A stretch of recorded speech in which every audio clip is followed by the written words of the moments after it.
So we were following and pleading with him all the way out there. Please, just tell us, please. I swear on my life this happened. He gets in the car, doors open. He looks up, and the only reason why I'm telling you this because he died. He looks up at Marco and I, and he goes, "It happened." Closed the door, and off he went. Now, the reason why I share that is because that's not something that I can put any weight on for the documentary for people like you, right?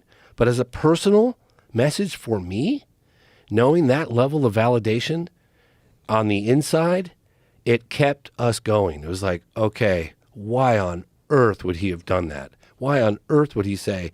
And that kept Marco and I going, and that was a personal level of validation. That is there any conventional explanation why the military shut everything down, why they had military barricades set up around that area? No, they did try to say that the creature was this guy who's got like some deformities, but I've seen the guy, Modine or something like that. But you talk to the witnesses. But why would the military shut the town down because of a guy with deformities? And then for the doctors in the hospital, they said, there was like a midget having a baby or something weird, just something that was just so ridiculous. It was like, and you talk to the witnesses and they're just like, oh, come on. I'm not even going to, that's laughable at best. I mean, these girls came within 8 to 10 feet. Three women, Katya, 2 sisters, Liliani and Valkyria, 14, 16, and 21. They got within 8 to 10 feet in broad daylight of this creature.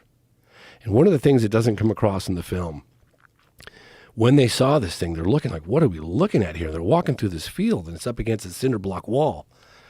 And one of them was looking at it, what is that? And it was crouched by the wall. It was weak and feeble. And one of them kind of like screeched, like, what is that? And it turned, and it looked right at the girls, locked eyes on them. Liliana grabs her younger sister, who's 14, Valkyria, and hightails it out of there. Katya is 21. She's frozen in her tracks, locked eyes with this creature, and it's communicating with her. Please help me. He wants help. It's weak and it's feeble and it's scared, and it's crouched down. Liliani realizes that Katya is back there. She gets, 100 feet down the path.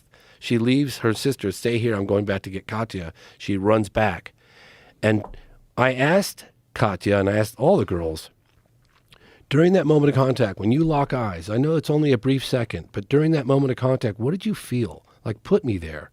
That's where the title comes from, Moment of Contact, because that was when they locked eyes on this creature. And that's when Katya said, help me, I'm scared. And it was feeble and suffering. And it's a very powerful moment. And these girls have been saying the same thing. The mother, it's the first time I'd ever reported on these so-called like men in dark suits that show up and intimidate witnesses. Honestly, I've been hearing about those cases for so many times, but I've avoided them because it's got so much baggage from men in black. It's just ridiculous. I just didn't even want to be associated with it. But I'd heard it. I can go on until I'm blue in the face. I go till tomorrow morning with the amount of cases, with generals too. But this time, when the mother said that these men showed up and tried to get the daughters to say they were lying and offered her a briefcase full of $100 bills and they could relocate, I don't know. For some reason, I said, okay, for the first time in 25 years, I'm going to report on these guys. And I did. And it's in the movie. You can hear the mother talking about it, and she's so emotional. And the mother came back to the location right after it happened. The smell, that stench, and the footprint on the ground. I mean, everybody talks about that stench, that it was so... They said, if you ever take like a skunk, multiply that by like 100,000, that would give you some indication of the level of like how putrid and nasty. It was paralyzing. And it stayed in the areas, like at the hospitals when they did the x-rays, and everybody talks about it. That stench, it's just unbelievable. Like it fills your navel cavities and doesn't leave for a week. It was incredible. And they all said the same thing. And they couldn't get it out. They couldn't get it out. Yeah, they sanitized the hospital. The guy said that he had to close off that wing of the hospital while they were sanitizing it because it was so intense. So How long did it last for?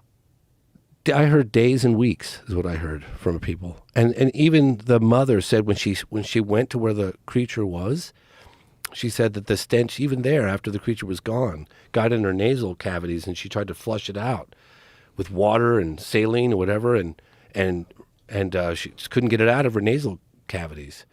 Really crazy. But they all did. I mean, everybody talked about that stench. You know? I mean, the military officer, the guy that drove the creature around, I was sitting across from him. You can't see his face, but I did. And I'm looking this guy in the eyes. I'm thinking, I could be looking at a guy that drove a fucking alien around. You have no idea, dude. You have no idea. How did he describe it? So fucking intense.